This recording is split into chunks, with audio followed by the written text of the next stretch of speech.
Sextou! Sextou, pessoal, sextou. Esse sextou é dia de sextas assustadoras aqui no canal Leira até Amanhecer. Eu sou a Joyce Rodrigues e sejam todos muito bem-vindos. Bom, hoje eu vou falar sobre o cemitério de Stu. Tem 3 semanas que eu tento falar do cemitério de Stu e eu não consigo. Eu não sei porquê, sempre foge o assunto, mas essa semana vai o assunto, tá? Nós vamos falar sobre esse cemitério que acaba ali sendo encabeçado como um dos 7 portais, né, do capiroto, e a gente vai entender o porquê também. Vai entender quem são essas pessoas que moravam nesse lugar, que terra era essa, por que médiums falam desse lugar, por que equipes de investigação paranormal toma cada susto que nem volta mais, e aí a gente vai entrando em vários assuntos e vamos terminar assim com uma análise muito recente sobre o local por uma pessoa que é o quê? Brasileira, né? Assim a gente perde um pouco a síndrome de vira-lata e só escuta o que se fala lá fora, e aí eu achei uma análise bem bacana, porque afinal de contas, o que fez Ariana Grande sentir medo desse lugar? O que fez João Paulo II mudar a rota do seu avião porque disse que não passaria em cima daquelas terras, porque aquelas terras elas não eram consagradas? Enfim, o cara ficou com medo de passar em cima de Stu em 1993. Então são muitas coisas. Então desde já eu peço para vocês o like de vocês logo agora no começo do vídeo. Também peço para vocês que me sigam nas redes sociais, no @Joyce Rodrigues Oficial, por lá. Eu sempre notifico vocês quando sai vídeo novo, assim vocês não perdem nada. Temos vídeos nesse canal segundas, quartas, sextas, esporadicamente em alguns outros dias. E caso aconteça alguma coisa, aviso para vocês aí se não vai ter vídeo. Eu vou chamar a vinheta e a gente já começa. Então, Penny Jack, vinheta.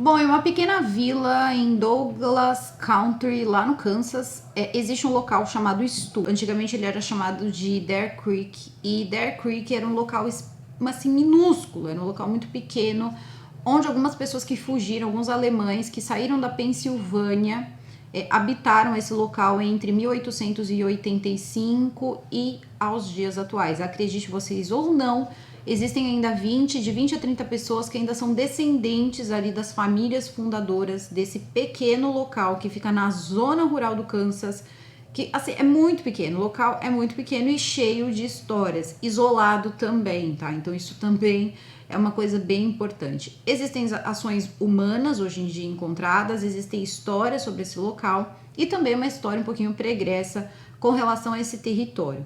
Bom, então em 1885 para 1887 foi quando esse pessoal, então, que são os menonitas, que nada mais é do que como se fosse a célula original dos Amish. Vocês sabem o que é Amish? Depois vocês batem ali um Google que vocês vão ter mais ou menos uma ideia de quem são os Amish. Eles são um grupo que tem seu próprio modo de viver, normalmente estão no campo. Não foi diferente com os menonitas, então o que eles fizeram? Eles saíram da Pensilvânia porque eles eram alemães, eles estavam sofrendo por causa da religião deles, então eles foram para esse local basicamente isolado, ninguém tem ideia de onde surgiu a ideia de ir para esse local. E assim que eles chegam nesse lugar, eles percebem que é perfeito para eles, porque tem um bom espaço para eles plantarem, é um local afastado, então eles ficariam longe de perseguições religiosas. Eles levavam ali uma religião chamada Anabatista. Eu não sei se isso seria o mesmo que a Igreja Batista, que a gente conhece hoje, mas ali é definido como Anabatista. Então eles seriam evangélicos e levavam a terra ali como sua forma de vida. Tinha uma única família, que era a família Stu, que era uma família mais abastada. O restante eram pessoas simples que viviam da terra, mas que também, esporadicamente, precisavam ir até cidades maiores. E para fazer isso, eles tinham que pegar uma estrada que é bem conhecida em várias coisas, aí, vários programas, principalmente de coisas sobrenaturais, inclusive Supernatural, que é a Estrada do Diabo. Inclusive o cemitério Stu também apareceu na 5ª temporada do Supernatural, por ser um local que acabou virando uma grande lenda nos Estados Unidos. Então isso é bem importante de deixar ressaltado. Tudo isso pode ser verdade, tudo isso pode ser lenda ou pode ser um pouco dos dois. O que interessa é que a história seja boa. Então aí o que vai acontecer? Eles vão seguindo a vida, né? Vão tentando levar suas vidas, só que precisavam ali receber a sua parte religiosa, o seu quinhão religioso. Então no início parece que, né, a pessoa que era o chefe ali da religião deles, eu não sei como é chamado, não sei se eles chamavam de pastor, eu não sei. A questão é que ele começou a fazer ali pregações em locais muito pequenos. No início, a igreja era um local de madeira e depois eles foram levantando dinheiro, recebendo doações, principalmente da família Stull, para que fosse feita uma igreja de pedra. E parece que o local foi doado, esse local aí que eles construíram a igreja, por um homem chamado Emanuel. Também existe aí uma coisa diferente aí, tá? Tem muitas pessoas que acreditam que foi esse Emanuel que doou as terras, e existem outras pessoas que dizem que não, que eles só utilizaram essa terra porque era o mesmo local ali, eles teriam esse local disponível e construíram ali, porque querendo ou não, eram só 6 famílias, então não teria muita briga por terra, vamos combinar. Mas parece aí que para deixar a história um pouco mais, né, ali interessante, esse Emanuel teria sido o homem que doou esse terreno para que eles construíssem a igreja de pedra. Por que isso ficou estranho? Porque parece também que esse próprio Emanuel, assim como a família Stull e uma outra família que teriam chegado primeiro, teriam visto no local que eles vão construir depois o cemitério, perto da igreja de pedra e tal, ali um pouquinho mais para frente, que tinha uma lápide estranha. Nessa lápide estava escrito Witch e tinha um salgueiro que nascia assim quase que por dentro dessa lápide, e nesse salgueiro eles ficaram ali sabendo, aquele boca a boca, que ali teria sido uma árvore utilizada para enforcamentos de bruxas. Então, talvez alguns, sei lá, 100 anos, alguma coisa assim. Lembrando, árvores duram muito tempo. E ainda há quem diga que existe um local lateral ao cemitério de Stull. Aí essa questão geográfica fica com quem mora perto da região ou mora no Kansas, que parece que no início, quando eles chegaram, eles perceberam um padrão nesses salgueiros, que eram 5 salgueiros, como se fizesse um pentagrama. Então a gente não sabe se devido aí a essa parte, né, do enforcamento das bruxas, essa coisa toda, essa perseguição, as próprias bruxas não fizeram essas árvores para de repente tentar dar uma provocada ou simplesmente marcar que ali elas perderam a vida. Então eles começaram a perceber que ali era um lugar um pouco pesado. E aí parece que foi desse momento em diante que esse homem aí decidiu doar o terreno para eles fazerem a igreja. Bonzinho também, né? Mas eles acreditaram que fazendo a igreja, essa coisa toda acabaria, mas eles não moveram o túmulo, esse túmulo estranho que tinha ali. E tirando esse túmulo tinha o quê? Mato, né? E o salgueiro era muito alto. Por incrível que pareça, o local começou a vislumbrar algum tipo ali de, bom, modernidade para a época, né? O senhor Stull, ele tinha bastante dinheiro, então ele começou a comprar algumas terras no local e também fez uma agência dos Correios. E como ele também tinha uma fazenda, isso ajudou ele nos negócios. E tudo começou a ficar muito bem. E ele ajudava muito a comunidade. Então é nesse momento que eles pegam e trocam o nome do lugar de Dare Creek para Stull, que seria então o sobrenome, né, da família ali, da família Stull. Esse homem, mais especificamente, era o Sylvester Stull, que era o chefe de família e quem acabava ali ajudando muito a comunidade, principalmente com dinheiro, para construir a nova igreja. Eles já tinham ganhado o terreno, então ele deu um pouco de dinheiro para construir essa igreja. Eles começam a construção da igreja de pedra. Os cultos eles já eram realizados em alemão e continuou por um tempo ali mesmo dentro da igreja de pedra. E a igreja foi ali utilizada até um determinado momento em que o teto da igreja caiu. Quando o teto da igreja caiu, parece que não machucou ninguém, mas eles começaram a ver que ali não era um local ali para eles continuarem. Por algum motivo, ninguém tentou refazer esse teto e começaram a fazer também os cultos em outro lugar e parece que também era feito de madeira. E a gente para e pensa, por que não fizeram só o teto? Voltaram para ficar, né, num barracão e tal, e a igreja ficou lá, meio que abandonada. Também eles teriam construído um cemitério ali próximo à igreja, que é o cemitério de Stull, que é visto até hoje perto da igreja de pedra. E aí a gente para e pensa, bom, eram 6 famílias, não morriam tantas pessoas assim, então a gente não adianta fantasiar, não tem lá milhões de lápides, não, são algumas cruzinhas ali, algumas coisinhas. Com o tempo, algumas empresas começaram a se interessar pelo local, era um local ainda, né, não tinha muita coisa aberta, poderia ter um crescimento ao longo do tempo, mas essas empresas chegavam e, enfim, não conseguiam manter os seus negócios e sempre diziam que ali era um lugar que deixava as pessoas se sentindo um pouco mal, ou muito mal, né? Ninguém sabe. O que ficou mesmo foi a agência dos Correios do Sr. Stull e também uma mercearia que foi aberta em 1902. Teria ficado aberta ali por uns 30 anos e essa mercearia ajudava muito, porque para comprar algumas coisas que eles iam precisando, eles tinham que pegar então uma estrada, que era a famosa estrada, né, do diabo, para conseguir chegar em algum lugar onde eles pudessem conseguir essas coisas. A questão é o seguinte, gente, eles começaram a se incomodar muito com o nome dessa estrada, então eles pediram para que fosse mudado o nome da estrada. O nome da estrada foi mudado, mas ainda existem documentos antigos que a estrada está com esse nome. E é por isso que muitos filmes de terror, séries, etc., ainda utilizam, e até mesmo pessoas do Kansas costumam dizer, a estrada do diabo.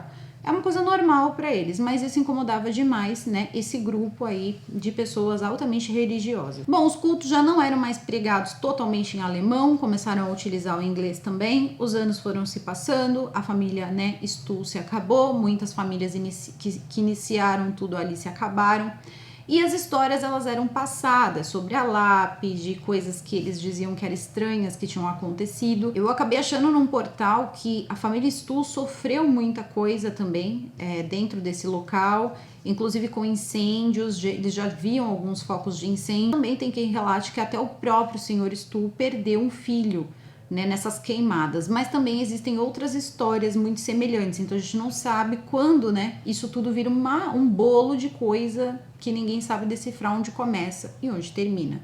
Historiadores foram fazer um levantamento sobre o local e disseram que sim, ali tinha sido um lugar onde de fato algumas bruxas teriam perdido a sua vida exatamente naquela árvore, naquele salgueiro, e por incrível que pareça o salgueiro dava direto com a ponta da igreja, assim, com o teto assim da igreja. E todo mundo dizia que aquela árvore ela tinha meio que uns balanços do nada, balançava só aquela árvore, e isso começou a gerar em pessoas muito, mas muito religiosas, então a gente tem que levar isso em mente, começaram a desconfiar do lugar, né? Começaram a sentir um pouco de medo e, enfim, né? As histórias começaram a acontecer, eram passadas quase que de pai para filho, né? Dentro daquela comunidade ali. Até que tem uma hora, conforme os anos vão se passando, essas primeiras famílias se vão, as segundas também, vão ficando já os netos, bisnetos, tataranetos, e essa galera continua morando em Stuhl.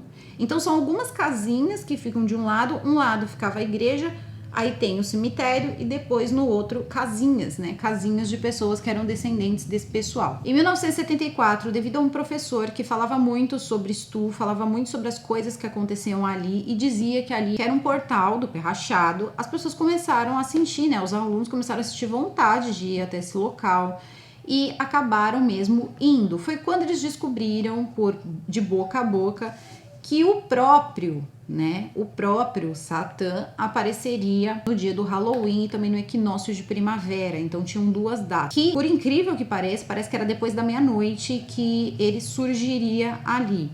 Tudo bem, então o que eles fizeram? Quando chegou próximo ali ao Halloween, eles decidiram ir para o local, isso saiu no jornal, isso saiu em vários lugares, juntaram muitas pessoas ao redor, e parece que roubaram coisas de plantação, das casas das pessoas que estavam ali, foi um fuzuê danado, e aí eles decidiram proibir as pessoas de chegarem perto do cemitério, e é nesse momento que eles colocam uma grade, né, grades assim em volta para que as pessoas não entrem, e começou a ser crime entrar ali. Se você entrasse ali, você tinha que pagar uma multa de $1.000, você seria preso e você teria que pagar, ou você pegaria 6 meses de prisão. Foi mais ou menos nessa época que algumas pessoas que tentavam chegar perto do local, algumas até chegaram a filmar. Quando você tenta chegar próximo a esse local do cemitério de Stuhl e você tá dentro de um horário X, que seria ali depois da meia-noite, aparecem pessoas com caminhões escuros que te perseguem para que você não entre ali. Eles dizem que aquilo pode ser a polícia também faz algumas rondas ali, o xerife teria mandado, né, que essas rondas fossem feitas a cada 1 hora. Porém, esses caminhões, ninguém diz, sou eu ou fui eu, nem a polícia, né, diz sou eu, nem os moradores confirmam que são eles, mas parece que esses caminhões, eles até hoje aparecem, não sei se até hoje, mas até pouquinho tempo atrás ainda apareciam. E os anos vão se passando, e aí depois disso, isso deu uma acalmada, o pessoal ficou super revoltado ali naquele grupo, né? Já eram menos pessoas do que no início, então eles disseram que o que estavam fazendo com eles era um absurdo, que o lugar não era amaldiçoado. Essas notícias chamavam muitos ocultistas, muitas pessoas para ficar dentro da igreja, e algumas histórias começaram a surgir, e essas histórias parece que chegaram a ser comprovadas de alguma forma. Em um determinado momento, um grupo teria ficado dentro dessa igreja porque eles diziam que tinha uma escadaria que levava para o inferno. Eu não entendi se essa escadaria é no sentido figurado ou se existe uma escada que dá para algum lugar ali subterrâneo. Não sei, não consegui achar em lugar nenhum uma explicação coerente, só mesmo se a pessoa for até o lugar e dizer não, não tem nada. E parece que quando esse grupo entra, o que eles começam a perceber? Que estava ventando muito lá fora, né, com previsão de chuva e tal, só que dentro da igreja não tinha vento até que uma chuva muito forte começa a cair. E não cai chuva, uma gota de chuva na igreja. E lembrando, não tinha teto. E eles estavam dentro da igreja, então era para molhar tudo. E eles não se molharam. Eles começaram a perceber também que muitas coisas aconteciam ao redor, como o aparecimento de bruma, do nada. Eles começaram a perceber que quando você fica muito próximo ali à igreja de pedra e você tem equipamentos eletrônicos, parece que acontece uma drenagem ali das baterias e tal, principalmente de lanterna. Então aquilo tudo começou a despertar ainda mais as pessoas para querer chegar até a igreja. Lembrando, já que eles não podiam entrar no cemitério, porque era proibido, eles começaram a ir lá atrás da igreja. Aí um grupo de universitários ainda levados ali, né, pelas histórias de um certo professor, eles decidiram tentar acampar, né, num pedaço ali próximo à igreja. Foi quando, né, monta-se acampamento, espera, né, o dia cair, porque eles queriam comprovar se aquilo era ou não real. E aí eles pegam e tomam um baita susto. Eles teriam estacionado um carro, eles teriam chegado lá de carro, estacionaram num determinado local. Quando começa uma chuva muito forte, eles entram, né, na igreja, percebem que a chuva não cai, e aí eles esperam um pouco, saem correndo, porque aí de fato ficam apavorados, percebem que não chove mesmo dentro daquele pedaço ali que seria a igreja, sem teto, e decidem pegar o carro deles. Nesse momento, eles percebem que o carro está invertido na estrada. Ele teria ido para o outro lado da estrada, com a frente, como se fosse assim, ó, vaza, tipo, com a frente do carro para eles irem embora. Eles saem apavorados, relatam isso em jornais, e é nesse momento que o jornal decide fazer uma excursão para o lugar. Eles começam a dizer que vão lá e vão desmascarar esse lugar. Eles vão dizer, olha, não acontece nada aqui, a gente vai filmar. Eles decidem fazer isso no próprio dia 31 de outubro, que seria o Halloween, que era quando eles diziam que aparecia, né, a tal coisa lá.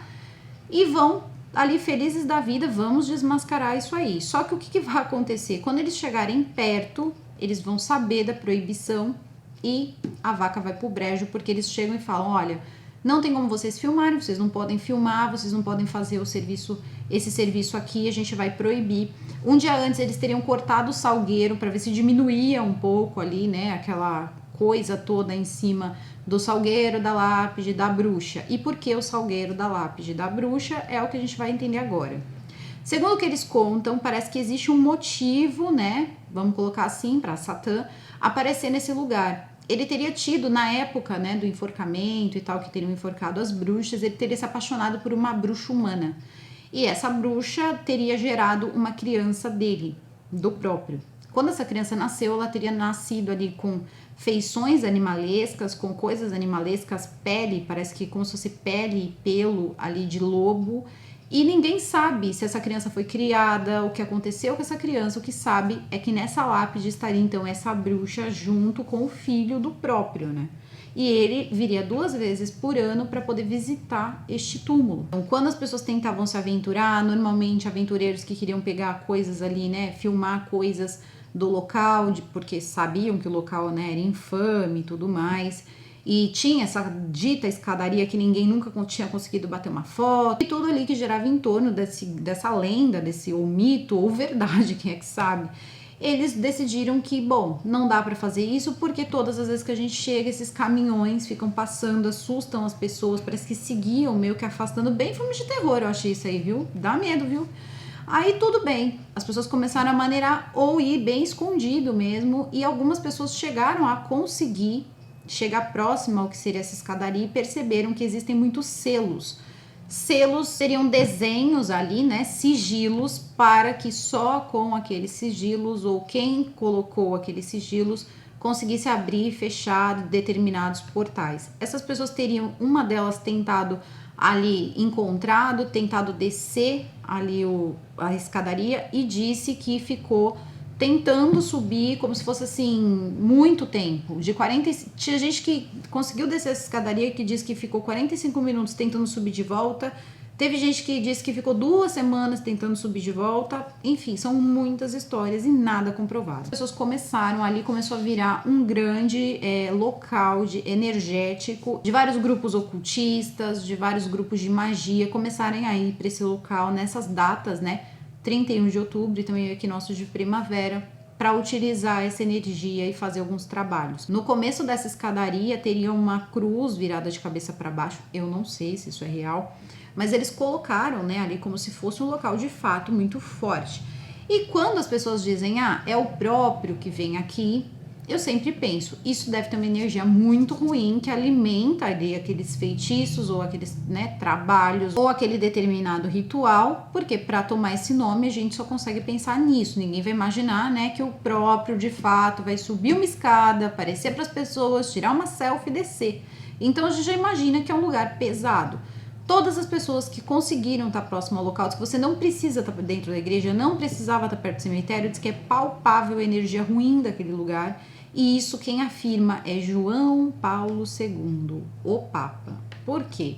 Em 1993, o Papa estaria sobrevoando Kansas quando ele disse, olha, muda a rota desse avião porque eu não quero passar ali por aquela área, aquela região de Stu, porque lá não é terreno consagrado, a energia daquele lugar é péssima e eu não quero passar ali. E parece que na época isso foi uma coisa que sacudiu muito Kansas, porque o pessoal disse, caramba, o Papa não quis passar aqui, e começaram a levantar mais e mais coisas. Então, teria sido um pedido do João Paulo, ele não quis, né, passar ali naquele local, porque ele disse que não era um local legal.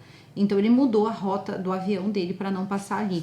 Muitas pessoas também, artistas de banda, tirando o Urge Overkill, que tem até mesmo algumas músicas que falam, né, desse local, outras bandas se negavam a fazer shows nas proximidades, e o tempo vai avançando. Quando chega em 98 para 99, eles cortam a árvore, como eu falei para vocês, e depois, no ano de 2002, eles mandam demolir a igreja. Adiantou demolir a igreja? De jeito nenhum, porque as pessoas continuavam indo para lá, continuavam fazendo seus rituais, porque afinal de contas a energia é independente das paredes, eles continuavam utilizando aquela energia que muitas pessoas, eu vi ali alguns vídeos de ocultistas que estiveram no local e diziam que é uma energia muito única para certos rituais, então eles utilizam o local. Devido à história, né, também pregressa, eles dizem que tem muito sangue ali naquela terra e de pessoas, né, no caso, e que aquilo tem sim uma energia diferenciada e eles aproveitam mesmo isso exercendo o seu direito religioso, né, nesse local. Acontece que as pessoas dizem que ocorre de tudo, né? As pessoas têm o costume de fazer utilização de algumas substâncias, também tipos, né, de encontros, sex ali no local, tem de tudo, tá? Isso não significa que ninguém é bom, ou que a pessoa é má, e que todo mundo que vai lá é mal. Porém, há quem diga que essa energia ela não alimenta nada que seja para o bem, por isso que ela é tão específica. E aí, com tudo isso, eles decidem botar, né, essa igreja abaixo. Depois que a igreja vai abaixo, o local continua sendo ali proibido para visitação, as pessoas não podem ficar visitando o local, o cemitério continua existindo, essas pessoas que são os moradores também são como se fossem guardiães ali do lugar, e ainda assim, várias e várias vezes o local é invadido, mas aí a polícia chega, é sempre um rolo. Teve um momento que um grupo de pesquisa paranormal, que até quem faz ali é o Greg, eu assisto muito esses programas, e ele tentou fazer uma gravação ali, só que deu muito errado. E aí é que vem as histórias que começam agora. Por quê? Tem uma história que lá por volta de 1990, e aí você vê como é ruim, né, esse negócio de história, porque como é mal documentado, porque dizem que é em 1990, alguns dizem que foi em 1900, que um garotinho estaria na mata quando o pai decide queimar a terra, queimar o que estava na terra, né, para poder fazer com que o solo ficasse mais fértil. E ele teria colocado fogo naquele pedaço e o filho dele estava na mata. E esse fogo acabou prendendo o filho dele na mata e ele acabou perdendo o filho dele. O filho dele perdeu a vida e ele não tinha ideia que o filho dele estava na mata. Algum tempo depois, ainda no trecho, né, da Devil Road, eles conseguiram encontrar um homem que estava desaparecido há 3 dias com ali uma corda amarrada numa árvore. E aquilo também fazia parte de uma cena meio macabra e que aí eles tentavam de tudo para que as pessoas não descobrissem, mas as pessoas descobriram. Teve, olha, gente, foi um auezinho. e o lugar foi ganhando cada vez mais essa reputação ruim. Agora, um acidente, a pessoa colocou ali, vai adivinhar que tinha uma criança no mato, não pensou de repente, e uma pessoa numa árvore. Por mais que seja uma comunidade pequena, ele decidiu usar a árvore, se é que vocês me entendem, então não vejo nada de sobrenatural nisso, mas a questão é que parece que depois dessas histórias aí, alguns focos de incêndio acontecem nesse cemitério, e é isso que faz com que as pessoas tenham ainda mais medo. Pessoas já tinham relatado isso, que focos de incêndio aconteciam o tempo todo, e depois uma equipe, né, essa equipe do Greg, eles decidem ir até o lugar, conversam ali, conseguem uma permissão para fazer uma filmagem ali, né, e quando eles começam a investigar tudo, mostrar as lápides e tal, começa vários focos de incêndio que eles começam a filmar. Se foi mutreta, eu não sei, eu sempre assisto esses programas pensando que mutreta. Mas eles também foram o grupo que conseguiram o FVE, ou fenômenos de voz eletrônica, do local onde estaria a bruxa, né? Teria sido o local da bruxa. Eles diziam que dizia não pise nos meus ossos. Mas aí também esses aparelhinhos dá o que falar sempre. Eu acredito, às vezes eu não acredito. Esse aí eu não ouvi o FVE, só ouvi a matéria mesmo. A Ariana Grande, há 2 ou quase 3 anos atrás, ela estava fazendo um trabalho ali no Kansas e ela decidiu visitar esse lugar. Parece que ela gosta de procurar lugares assim, né, diferentes e tal. Ela tem essa ligação com essas coisas meio paranormais, ela gosta. Então ela sabia do cemitério de Stu e ela disse que não perderia a oportunidade. Ela foi até o local, ela não chegou a desrespeitar leis e nem nada, mas ela bateu uma foto de longe, né, do cemitério e tal. Quando ela viu a foto, ela viu que tinha algumas coisas estranhas na foto, umas formas estranhas, e ela foi mandar a foto pra mãe. Isso parece que entrou no Twitter, muita gente conhece essa história, teve gente até que achou que era clickbait, e não é não. Ela teria mandado essa foto pra mãe e o celular avisou, ó, não tem como mandar essa foto porque essa foto muito pesada para ser enviada. Ela não entendeu nada, né? Continuou ali olhando a foto. Quando voltou, mostrou aquela foto pra mãe e tweetou. Falou, olha, eu não tô entendendo, tirei uma foto no cemitério de Stu e não consegui enviar pra minha mãe, meio que dando risada. Só que desse dia em diante, ela começou a dizer que ela começou a sentir sim, se sentir mal, começou a sentir o corpo dela não reagindo, como se ela estivesse sendo drenada o tempo inteiro, carregando com ela ali, como se ela estivesse carregando com ela alguma coisa. E ela disse que foi do momento em que ela se fixou no cemitério até ter a ideia de tirar foto, ela disse que aquela sensação não passava. E ninguém sabe de fato o que pode ter acontecido com a Ariana Grande ou não. Pouquíssimo tempo atrás, Vanginha Lopes, que é uma, né, também é uma pessoa aí que faz algumas evidências e tal, sem saber direito, a gente, né, nem precisa acreditar que ela não sabe quem é a Ariana Grande, ela faz uma leitura de Ariana Grande e depois ela faz do cemitério de Stu, não tinha nada dizendo que era o cemitério de Stu, e ela começa a dizer que, na verdade, aquele solo, o solo daquele local, ele já era um solo, vamos colocar assim, maldito. Então, desde o início, bem antes, né, do enforcamento das bruxas, bem antes de tudo, aquele solo, ele não era coisa boa. E era justamente isso que ia fazendo com que ações ruins das pessoas começassem a acontecer para continuar alimentando a maldade daquele lugar, e hoje se tornou mesmo, de fato, o que podemos chamar de portão do inferno. Mas segundo o que ela explica é o seguinte, não é que seja, não é que o próprio apareça, como eu havia falado, mas sim uma energia única que existe naquele lugar, que alimenta mesmo várias e várias ali, né, coisas que são feitas, magias. Ela usa muito a palavra magias, feitiços e etc, porque lá existe sim essa energia única, e ela diz que é muito normal existirem períodos em que isso acontece, e inclusive deu 3 horários que normalmente você não tem como errar. Ali vai ter alguma coisa ruim, que seria meia-noite, como já tinha sido relatado por outras pessoas, 3 da manhã e às 6 da manhã. Então, aquele local, de fato, ali tem uma grande chance, né, de ser um lugar aí não tão interessante.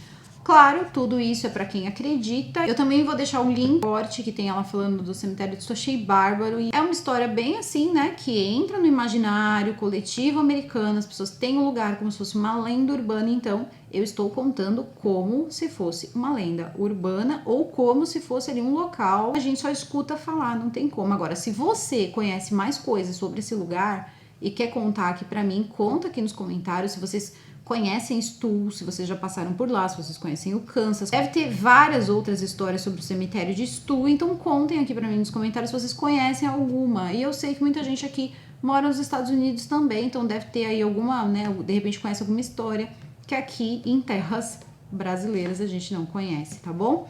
Bom, fiquem à vontade aqui nos comentários. O vídeo vai ficando por aqui, eu vou ficando por aqui. Eu desejo a todos vocês um excelente final de semana, um super beijo e até o próximo vídeo. Fui!